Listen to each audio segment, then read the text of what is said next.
Je vous propose maintenant un nouveau tutoriel sur EBP Auto-entrepreneur 2016. Donc nous avons vu comment bien optimiser l'ergonomie et la navigation du logiciel. Nous allons voir peut-être donc le tutoriel le plus important lorsqu'on démarre sur EBP Auto-entrepreneur, c'est ce que l'on appelle le paramétrage des informations société.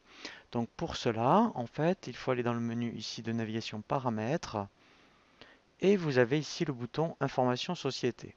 Dans un premier temps, ici, vous avez donc l'arborescence pour modifier ou compléter les coordonnées. Donc là, en fait, on l'a vu dans la création du dossier. Si pendant la création du dossier, vous n'avez pas tous les éléments pour, je dirais, renseigner toutes les informations, eh bien, c'est à ce moment-là que vous pouvez revenir donc dans les informations société pour ici compléter les coordonnées.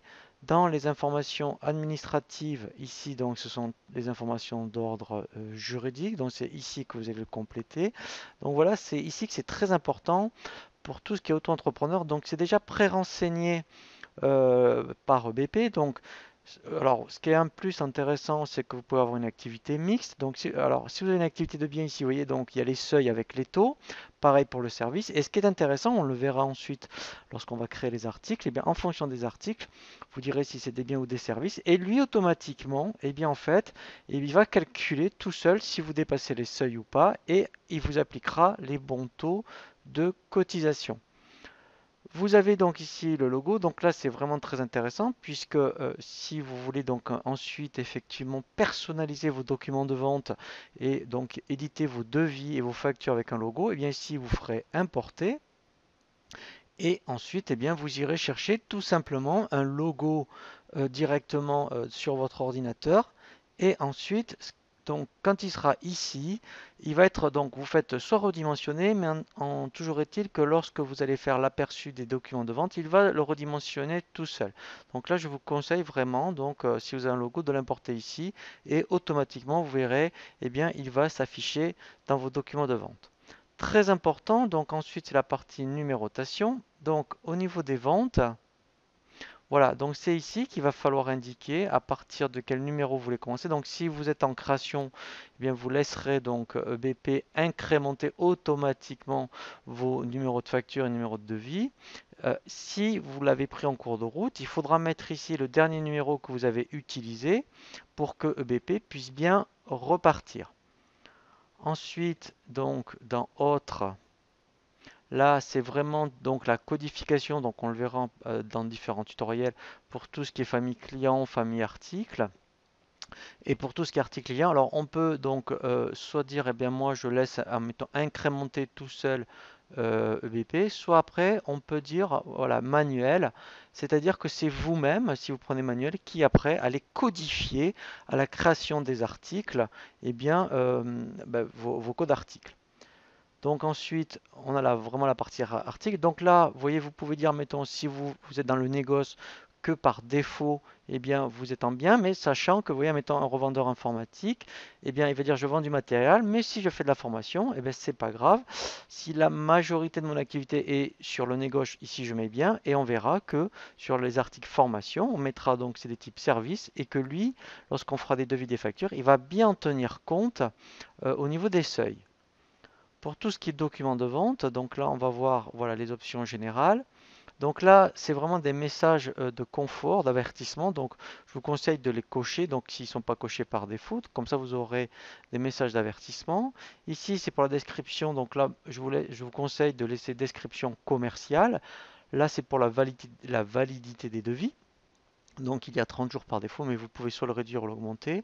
Ensuite, voilà, donc là, ça dépend de votre activité. Si vous avez de l'éco-contribution ou pas, vous pouvez dire, par exemple, eh bien, si vous voulez donc le facturer ou pas, par exemple pour les ventes à l'export. Pareil pour inclure l'éco-contribution établie. Alors, on le verra dans des tutoriels spécifiques. Et ensuite, voilà, donc ça c'est intéressant, c'est de faire un pointage automatique dès que si vous devez faire un avoir, eh bien il va bien pointer la facture avec l'avoir correspondant. Voilà, donc, et là voilà, donc là c'est pour, admettons qu'il y a un saut de ligne, donc quand on transfère un devis en facture, eh bien sur la facture il y aura un commentaire devis, donc il va bien faire un saut de ligne. très important, les mentions légales des devis. Donc c'est ici. Donc là, j'avais fait exprès de le rajouter par défaut, par exemple. Donc ça, ce sont vraiment les commentaires par défaut. Et ensuite, vous pouvez en rajouter.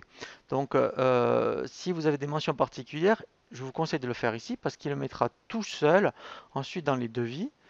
Et vous avez la même chose pour les factures ou si vous avez des mentions particulières, eh bien vous les rajouterez ici. Pour tout ce qui est règlement, donc là, ben, vous allez indiquer vos modes de règlement par défaut, sachant que vous allez pouvoir mettre tout mode de règlement. Et ici, donc là, on l'avait déjà fait, vous allez créer votre banque principale, puisqu'il faut affecter. Alors en fait, hein, donc on fait ajouter. Et ensuite, donc, alors vous pouvez mettre l'adresse hein, si vous voulez, mais au moins mettre le code et le libellé. Et après, donc, alors on peut avoir plusieurs banques hein, et dire qu'ici, votre banque principale, éventuellement, vous voyez, c'est le Crédit Agricole. Voilà, et ça c'est intéressant, parce qu'on le verra pendant les règlements. Eh bien, au moins, vous aurez un message d'avertissement s'il n'y a pas la banque de renseigner. Donc là, c'est tout ce qui est paramétrage. Alors là, c'est intéressant parce que si vous voulez plus de 2 décimales pour les quantités ou le prix unitaire, c'est ici que vous le changerez. Voilà, et donc là, alors après, c'est vraiment des informations par défaut, donc là, je n'y reviens pas plus que ça. Et après, par contre, ça peut être intéressant pour tout ce qui est email, puisqu'on peut envoyer les documents par mail. Eh bien, c'est ici où, donc, alors, soit, on le verra hein, d'ailleurs, quand on fait un aperçu, on le met sur le bureau, en PDF, et après, vous vous connectez à votre logiciel de messagerie, par exemple. Mais sinon, il y a donc une messagerie intégrée, et ici, c'est le message d'accompagnement par défaut qu'il y aura. Donc si vous voulez, vous voyez donc là il mettra, mettons, veuillez trouver ci-joint le devis numéro tant. Si vous voulez qu'il y ait le nom du client, eh bien ici dans les variables, vous rajouterez, vous voyez, mettons civilité, voilà, vous rajouterez par exemple donc le nom par exemple, donc il y aura voilà donc civilité, voilà, et après ici donc là avant type de document par exemple, eh bien vous direz, ben moi je veux mettre admettons monsieur, la civilité. Voilà. Et après, mettons, donc si c'est Monsieur Dupont, et bien voilà. Et là, en fait, après, il y aura donc, veuillez trouver ci-joint, Monsieur Dupont, le devis numéro tant. Voilà. Et vous pourriez même mettre, vous voyez, on pourrait même rajouter, vous souhaitez un bon de réception. Voilà. Donc c'est par défaut. Et quel que soit après, eh bien, le document que vous allez envoyer, eh bien, vous aurez ce message d'accompagnement. Voilà. Voilà, donc ça c'est vraiment très très important. C'est la première étape lorsqu'on commence sur EBP Auto-entrepreneur, c'est de paramétrer effectivement les informations société. Nous allons voir maintenant un autre tutoriel qui est très important avant de voir effectivement tout ce qui est création d'articles et création des prospects aux clients, c'est le paramétrage des modes de règlement.